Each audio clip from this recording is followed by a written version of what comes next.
If you ask a casual observer what plane won the Battle of Britain, they will almost instantly say, the Spitfire. The Supermarine Spitfire was a masterpiece of aerodynamics. It had elliptical wings. It was fast. It was beautiful. It captured the imagination of the public and the press. But this fame hid a statistical lie. In the summer of 1940, as the German Luftwaffe prepared to invade England, the Royal Air Force, RAF, had more Hawker Hurricanes than Spitfires. Nearly two-thirds of the British fighter force was made up of the hunchbacked Hurricane. The German High Command fell for the myth as well. Their intelligence focused obsessively on the Spitfire. They respected its speed and its climb rate. They viewed it as the only modern threat. They looked at the Hurricane and saw a relic. It was thicker. It was slower.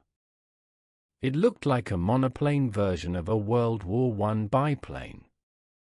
German pilots were told that the Hurricane was obsolete. They were told it was sluggish and easy to kill. This underestimation was the first, and perhaps most fatal, mistake of the German air offensive. While the Spitfires were indeed engaging the German fighter escorts at high altitude, the Hurricanes were doing the dirty work. Their job was to kill the bombers. While the Knights of the Air dueled at 20,000 feet, the Hurricanes were down at 15,000 feet, wading into the masses of Heinkels and Dorniers that were trying to level London. The Germans ignored the workhorse to focus on the racehorse. They didn't realize that you don't win a war by winning races, you win it by destroying the enemy's payload. And the Hurricane was the ultimate payload destroyer. The reason the Germans dismissed the Hurricane was its construction. It seemed primitive. The Spitfire and the German Messerschmitt Bf 109 were stressed-skin aircraft. They were made of metal sheets riveted together. The skin itself provided the structural strength. The Hurricane, designed by Sidney Cam, was old school. It had a metal tube skeleton, like a bridge truss. But the rear half of the fuselage was covered in fabric. Irish linen, doped with lacquer until it was tight as a drum. To the German engineers, obsessed with modern metallurgy, this was laughable. A fabric plane in 1940? It was a joke. But in the heat of battle, this primitive construction became a massive tactical advantage. When a German 20mm cannon shell hit a Spitfire, the metal skin would rip and tear. The structural integrity of the monocoque would fail. The tail would snap off. Repairing a metal skin hole required riveting guns, sheet metal, and hours of skilled labor. When a 20mm shell hit a Hurricane, it would often punch a neat hole right through the fabric. The shell would pass through the lattice structure without hitting anything vital. It was mostly empty air inside, and exit the other side. The fabric would flutter, but the plane would keep flying. And the repair? An RAF mechanic just needed a patch of linen and a pot of dope glue. He could slap a patch over the bullet hole, wait for it to dry, and the plane was ready for combat in 45 minutes. This repairability was a strategic weapon. The Germans would shoot down a Hurricane at 10 a.m. They would claim a kill. By 2 p.m., that same Hurricane, patched up and refueled, was back in the sky shooting at them. The Germans couldn't understand why the RAF wasn't running out of planes. They were shooting them full of holes, but the zombie planes kept coming back. The fabric skin was the secret to the RAF's resilience. Hermann Göring, the head of the Luftwaffe, was a man of ego and arrogance. He believed in technology. He believed in speed. He looked at the specs of the Hurricane, 330 miles per hour top speed, and compared it to his Bf-109, which could do 350 miles per hour. "It is a tub," he reportedly said. "It cannot catch us." He ordered his fighter pilots to prioritize the Spitfires. "Clear the skies of the Spitfires," he commanded, "and the Hurricanes will be helpless." This order doomed his bomber fleets. By focusing on the high-altitude battle against the Spitfires, the German fighter escorts, Bf-109s, were drawn upward and away from the bombers they were supposed to protect. This left the Heinkel 111s and Dornier 17s exposed. And waiting for them was the Hurricane. The Hurricane might have been slow compared to a Bf-109, but it was much faster than a bomber. And it had something the Spitfire lacked: stability. The Spitfire was sensitive. A twitch of the wrist sent it banking. This made it great for dogfighting, but hard to aim. It was a jittery gun platform. The Hurricane was steady as a rock. It had a thick wing and a wide track. When a Hurricane pilot lined up a German bomber in his sights, the plane didn't wobble. He could pour a concentrated stream of fire into a single spot, an engine or a cockpit, for seconds at a time. Göring had misunderstood the nature of the battle. He thought it was a fighter vs. fighter duel. It wasn't. It was a fighter vs. bomber slaughter. By ignoring the Hurricane, he allowed the most efficient gun platform in the RAF to operate almost unmolested against his most valuable assets. The tub wasn't trying to race the Bf-109s. It was trying to murder the Heinkels. And because Göring was looking the other way, it succeeded. The Hurricane carried the same armament as the early Spitfire, 8.303 Browning machine guns. This was a lot of guns. While the Germans used cannons, explosive shells, the British used a shotgun approach. 8 machine guns firing rapidly created a dense cloud of lead. But the placement of the guns mattered. In the Spitfire, the guns were spread out along the thin wing. The recoil made the thin wing flex, scattering the bullets slightly. In the Hurricane, the guns were grouped tightly together in the thick, sturdy wing. This meant the cone of fire was incredibly dense. When a Hurricane pilot fired, he was hitting the enemy with a buzzsaw. Against the unarmored or lightly armored German bombers of 1940, this was devastating. The Hurricane pilots developed a tactic called the hosepipe. They would get in close, sometimes as close as 50 yards. The stability of the plane allowed them to park behind a bomber and unleash a torrent of fire.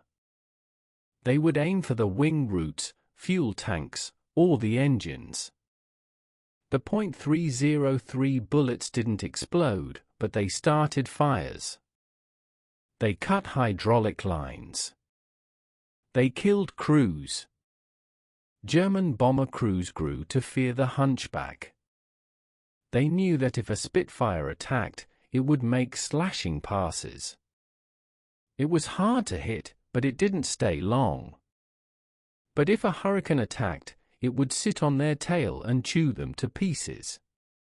The Hurricane could also absorb the return fire from the bomber's dorsal gunners.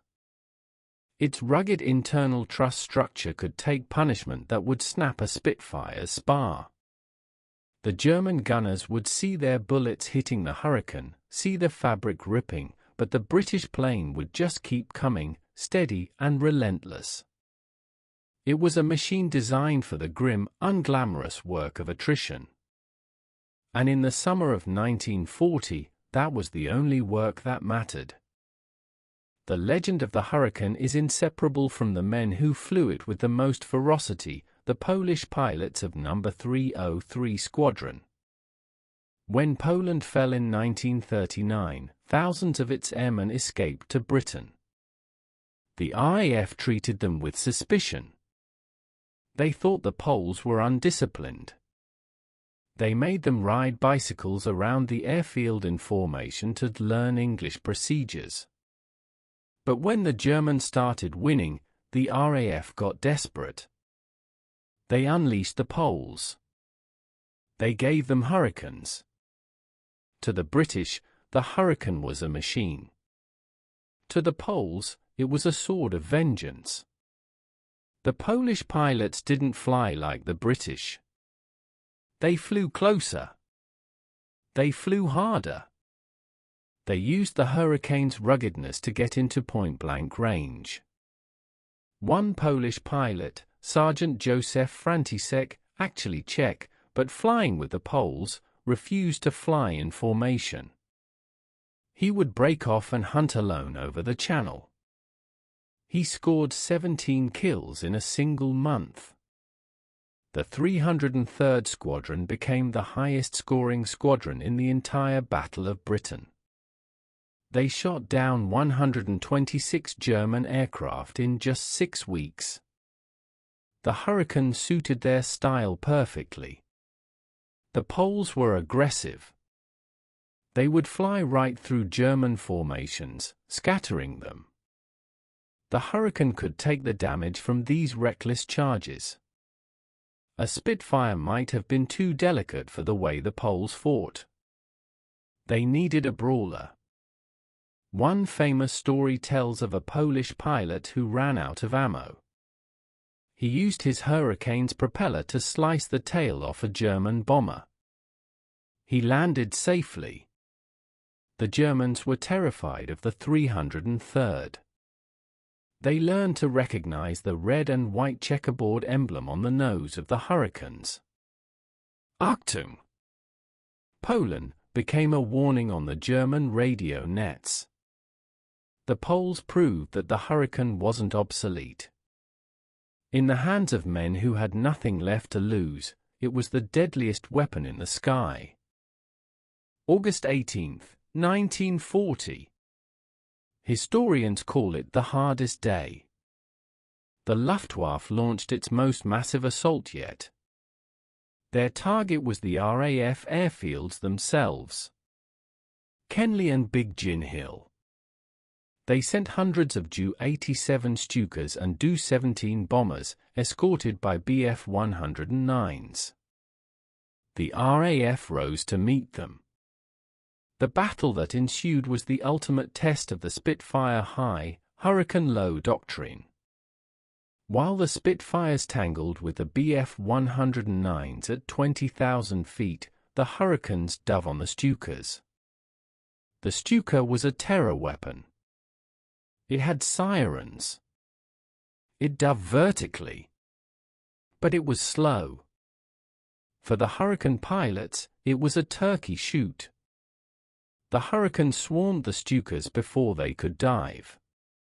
The slaughter was so complete that the Germans withdrew the Stuka from the Battle of Britain entirely after this day.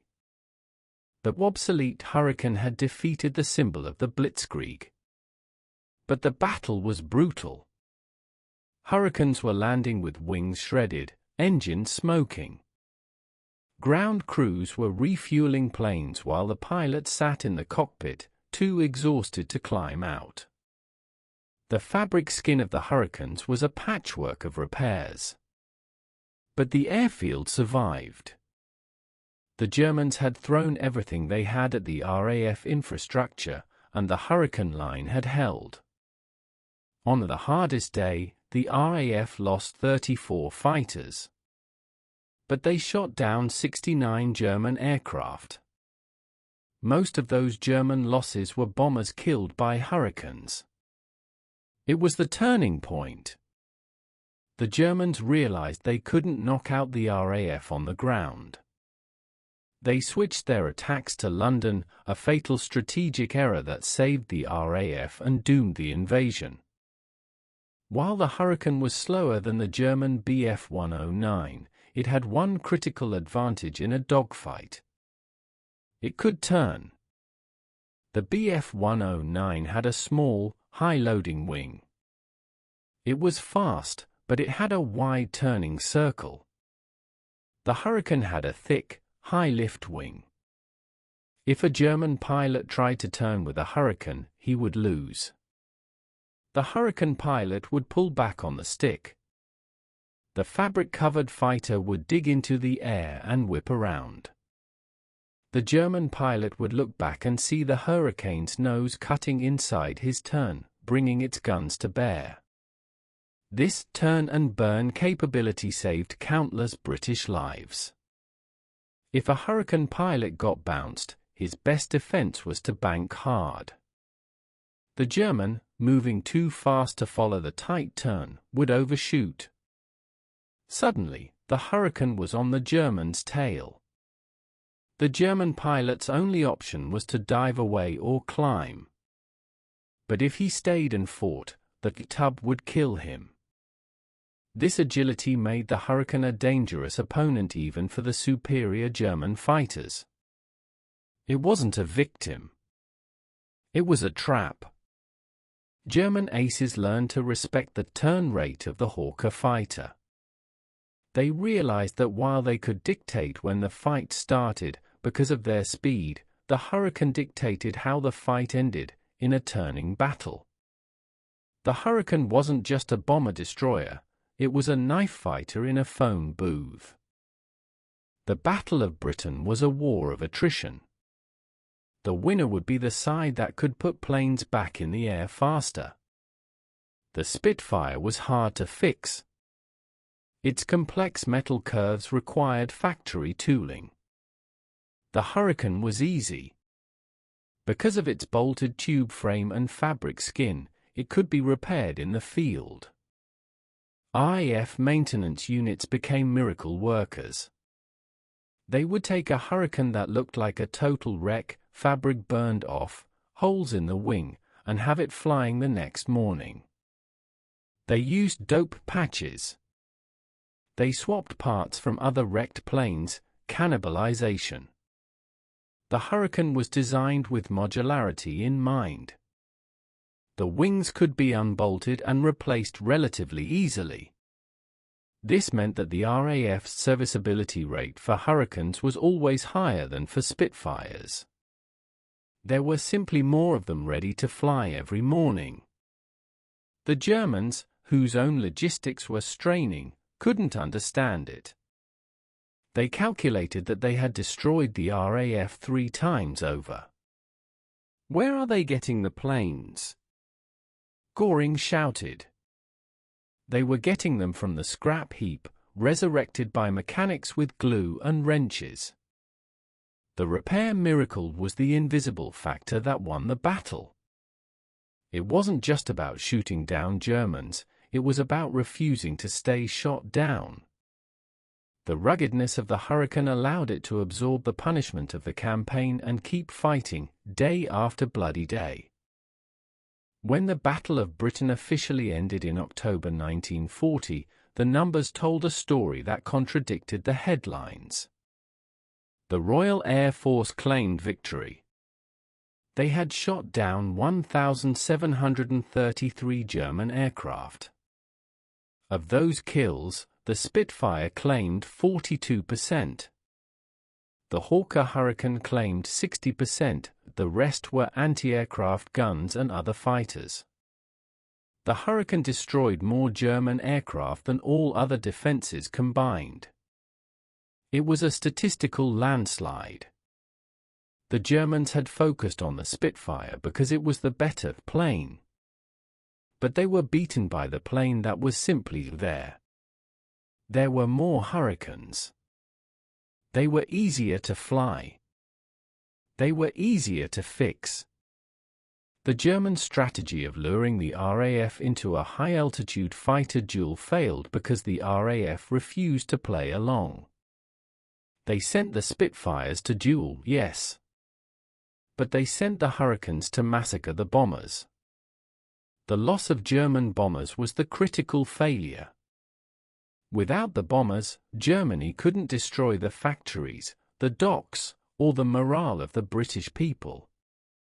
The Hurricane pilots, many of them sergeant pilots, non-commissioned officers, were the blue-collar workers of the sky. They didn't get the glory. They got results. Göring's dismissal of the Hurricane as a tub was the miscalculation of an aristocrat who undervalued the common soldier. He learned too late that a tub with 8 machine guns is still a deadly weapon.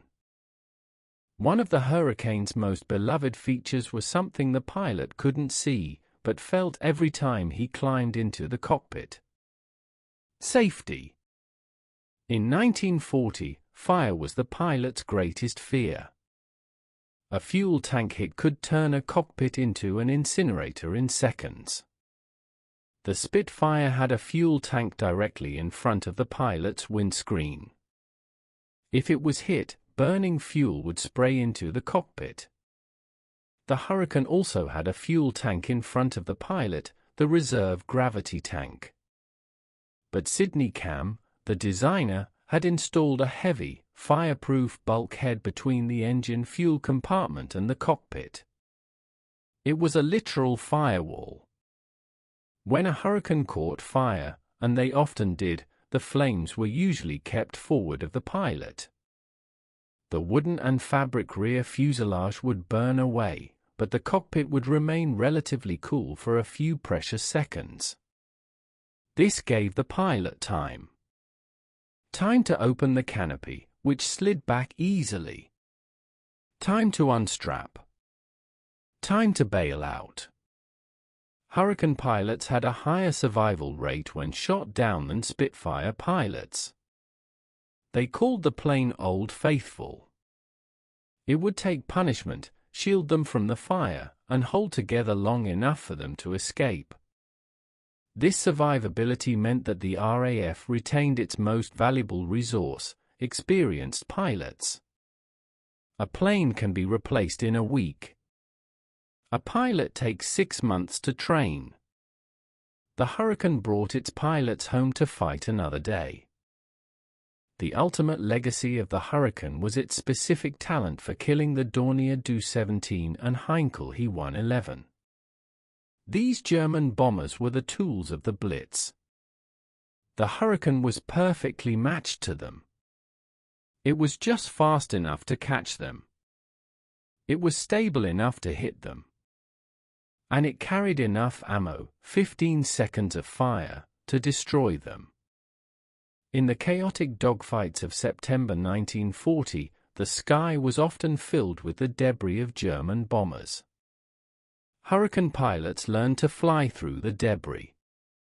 The thick wing of the Hurricane could hit a piece of a German tail fin at 300 miles per hour and suffer only a dent. A Spitfire wing might have crumpled. There are accounts of Hurricanes ramming bombers, clipping their wings, and flying home. One famous incident involved a Hurricane pilot running out of ammo and simply steering his plane into the tail of a Heinkel, slicing it off. He bailed out. The Heinkel crashed. This kind of rugged, physical combat was where the Hurricane excelled. It was a brawler. The Germans, who relied on finesse and technology, were simply beaten down by the sheer durability of the British defense. They threw their glass hammer against a steel anvil. And the anvil broke the hammer. After the Battle of Britain, the Hurricane was slowly phased out of the air superiority role. It was replaced by newer Spitfires and Typhoons. It went on to serve as a ground attack plane, Hurry Bomber, in North Africa and a tank buster in Burma. But its finest hour was the summer of 1940. History has been kind to the Spitfire. It is the icon, the beauty queen. But historians know the truth. The Spitfire was the sword, but the Hurricane was the shield. Without the Hurricane, the RAF would have collapsed. There weren't enough Spitfires to hold the line. The German commanders ignored it because it wasn't sexy. It wasn't cutting edge. They paid for that mistake with the destruction of the Luftwaffe. Today, at airshows, the Spitfire gets the applause. But when the old veterans, the few, watched the flypasts, many of them would point to the hunchback plane with the thick wings and say, "That's the one. That's the one that did the work." The Hurricane was the unsung hero of the free world. It proved that in a war of survival, reliability beats technology, and a sturdy fabric wing can hold up the weight of a nation. The Germans laughed at the old tub. But the tub stayed afloat, and the 1,000-year rye sank.